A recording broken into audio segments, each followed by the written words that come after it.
Go. Dali! Ha? Lunok ko lang yan. Biglang lunok lang yan. O, dali. Dali. Lunok. Labas, labas. Lunok, labas. Huwag na, diretso na. Pagkatapos na yung tatlo. Labas. Lunok. Labas. Sige. Kaya mo yan. Last. Labas. Labas na. Tama na. Basta! Huy! Of our teen housemates to worry, wag po kayong mag-alala dahil edible po ang mga uod na yan. Cultured po sila kaya hindi sasakit ang tiyan or hindi magkakasakit ang ating mga teen housemates. Siyempre, hindi naman magpapakain si kuya ng mga bagay or magpapagawa na ikasasama. Uy, nawala yung buzzer. Ayun. Ikasasama ng ating mga teen housemates. Eto, tungkol pa rin sa uod, syempre, ang alaskador na si Matt. He couldn't help it. Kinailangan niyang asarin ang kanyang best friend na si Olin. Nako, si Olin naman, syempre, nainis. Ano kayang nangyari sa away nito ng mag-best friends na si Matt at si Olin? Yan ang aking ikakwento sa pagbabalik ng Pinoy Big Brother Update. PBB Vodka! Ayan! Thank you sa lahat ng gising pa at sa lahat ng nagte-text. It's time to read your messages. Mikey, huwag kang mag-alala. Susuportahan kita. Go, Kuya Mikey. Idol na idol kita. From Charmaine. I like Kim and Gerald. Happy birthday to Zosan from KC. Ito, sobrang aliw kami dahil nagbibisaya si Kuya. Cute siya pakinggan. Alam mo, natutuwa din ako. No, first time.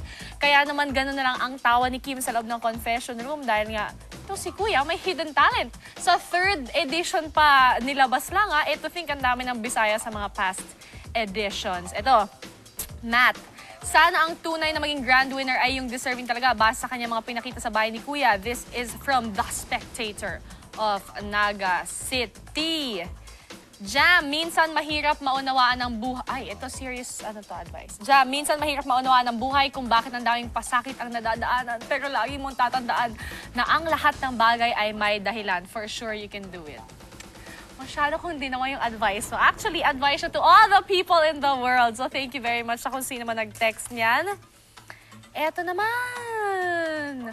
Mikey, sige na, ligawan mo na si Kim. Bagay na bagay kayo. Huwag ka nang magdadalawang isip para gawin yan. Dumadami talaga ang mga Mikey and Kim, pero dumadami din ang mga Kim Gerald kayo, guys, ha? Ito, bakit hindi na pinapatugtog ang kabataang Pinoy? At pakisabi kay Mikey na turuan ako ng studying techniques via this number. Well, nasa na pa siya ng bahay. Alam ko may pagkamatalino itong si Mikey, pero kaya mo yan, Paulo Morbicol. Kung kaya ni Mikey, ikaw, kaya mo din sa school mo. Ito last na, Matt, you should make yourself a good human being to prove sa dad mo na kahit wala siya, kaya mo maging isang mabuting tao. After all, God is always there, from Shella. Thank you very much sa lahat ng taong nagte-text at saka puro serious life advice ang mga nagte-text today, ha, guys. So, thank you. Ito naman ang aking kwento tungkol kay Matt, ang resident alaskador ng bahay. Siyempre, nakita niya ang uod bilang opportunity na mga asar naman sa kanyang mga housemates. Kaya etong si Olin, napaiyak niya. Nako, paano ba naman hindi maiyak si Olin? Saan ako? Ayan, paano ba naman hindi maiyak tong si Olin? Ito, ako niloloko mo ako yung... Paano hindi maiyak tong si Olin? Sobrang inasar ni Matt si Olin sa paglalagay ng 2 uod sa kanya mismo. Aba naman, kung gusto niyo makita nyo, eto, panoorin nyo.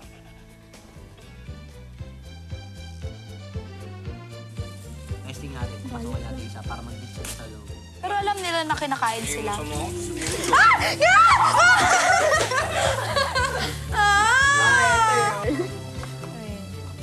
Alam na, alam sa'yo.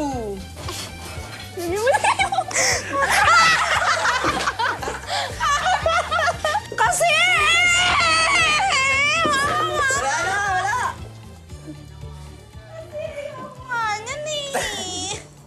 Yan Lagot, lagot. Madaway na naman eh.